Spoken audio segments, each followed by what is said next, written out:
जैसा बादशाह हो खैरात वैसी मांगनी चाहिए, जैसा राजा हो भीख भी वैसी मांगनी चाहिए। हमारा राजा कौन? हमारा राजा कौन? बाजा। भाई उधर साइड में आ जाओ। इसमें क्या मसला है? छोटे लेने के देने के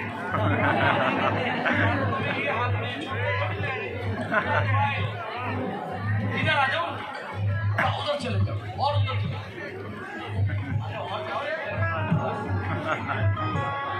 जैसा बादशाह हो खैरात वैसी मांगो।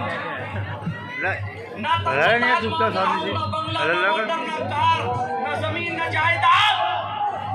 गरीब नवाज से क्या मांग रहा हूँ?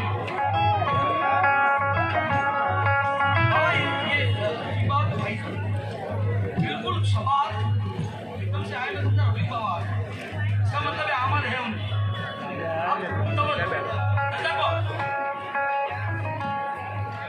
जैसा सखी है ऐसी अता मांग रहा हूँ, जैसा सखी है ऐसी अता मांग रहा हूँ, जैसा सखी है ऐसी अता मांग रहा हूँ।